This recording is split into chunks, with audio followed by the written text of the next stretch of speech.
again. It's been a minute, so I guess we can go over October 2020 when my daughter first got diagnosed. I was looking back on some of the notes that I had. She did a lot of scans and she had so many procedures. She had her first surgery for her cancer. She had a biopsy and she had her port inserted. They also did a bone marrow harvest to see how much of the cancer was in her bones, to see if she was going to be able to do a stem cell transplant. We had to learn a lot in such a short period of time. Everything that came along with cancer, the treatments, the names, the medication, how it was administered, the side effects. The side effects were wild. She had to do hearing tests because some of the chemotherapy drugs affected, hearing. She did lose some of her high-pitched hearing, but nothing that would affect her day-to-day life. I am sorry about any of the noise that is happening in the background. There is construction happening. Sometimes it's hard to find a time when it's quiet to record. So here I am recording in the noise. Anyways, she also had to do, besides the hearing test, she also had to do a lung capacity test, just to see if her lungs were working properly. She had to do multiple tests for her kidneys to see if they were functioning. It was so many tests, so many scans, blood work constantly, always monitoring her vital signs. She had so many blood transfusions, platelet transfusions.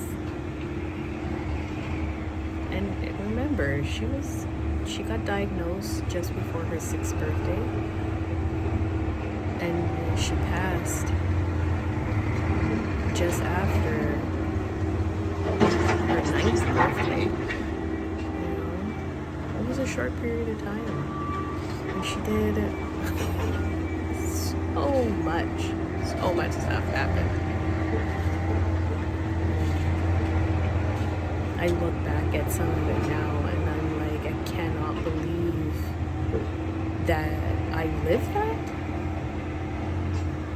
How did I keep it together? How did I hold my head on?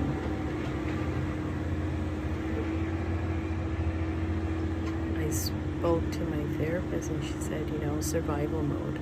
You just go and you get it done. And I said to her, I wonder how long I've been living in survival mode.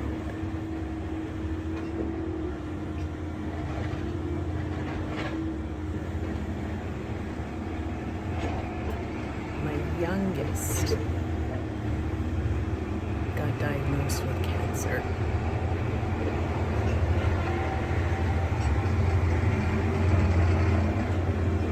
Something I could have never dreamed of happened.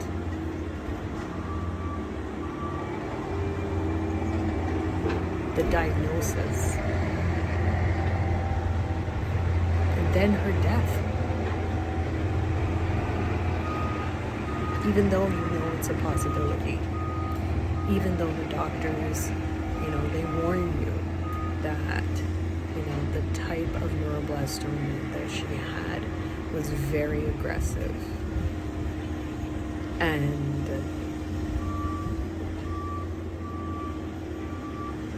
her recovering from it was slim to none. Even with knowing all of that,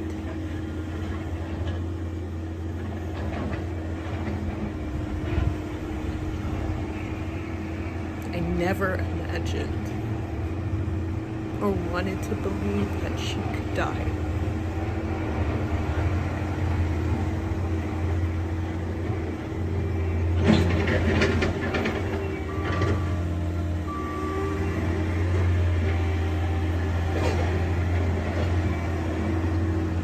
I remember at the end,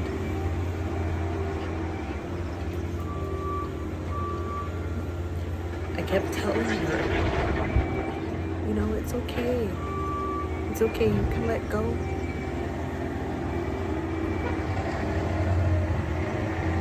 I'll love you, and we will never stop loving you.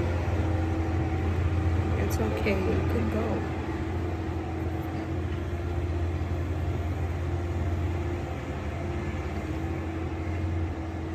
She didn't want to let go. She fought cancer so hard and with so much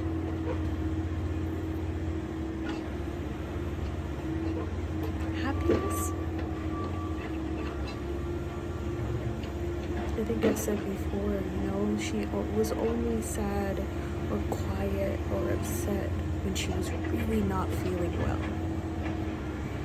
Besides that, she always had a smile and she was always happy and ready to play.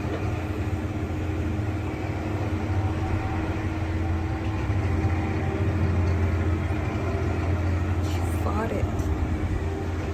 To the end, she fought to stay here.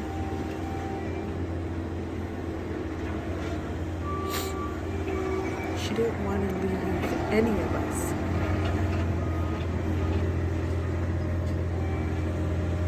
But she had to go.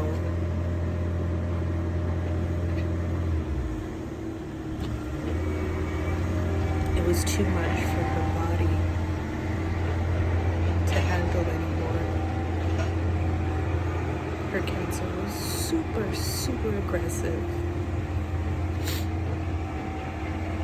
And it just took over her cells.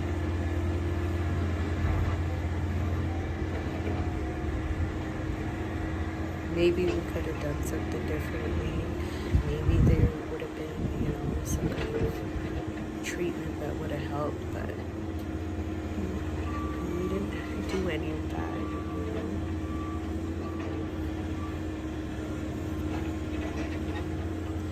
And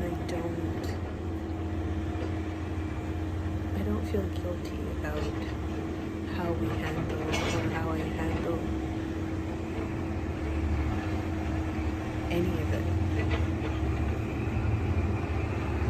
I don't have any regrets. She was happy. And she enjoyed the time that she had here with us fully. In the end, she was even happy to go to the hospital. I remember when she had stopped going for a little bit, she used to ask, when are we going back? When are we going back?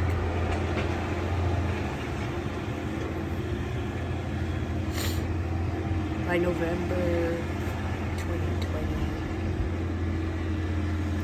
we were on our schedule of 1 week in the hospital, so like 5 days in the hospital, and 3 weeks home. We just got into that routine. Every time we did that, I can't remember for how many months, and then I stopped and hope that the tumors wouldn't come back, and when they did, then we'll start again. It was just so much. November, she spent the first birthday in the hospital. She turned 6 at the hospital. Gifts and cake. We did have a party.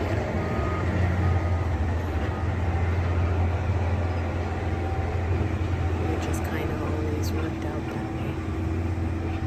We were always doing something at the hospital during her birthday. If it wasn't a scan, it was a stay.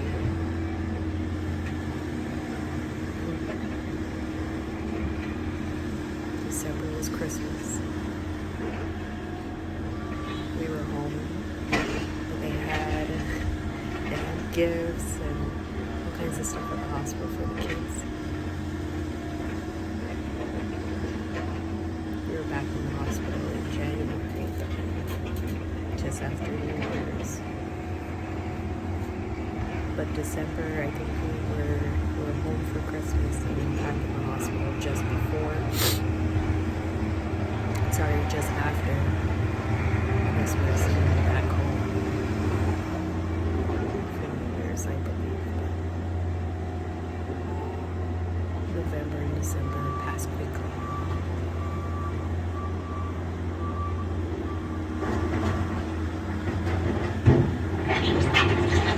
It's hard to remember, but it's also really good.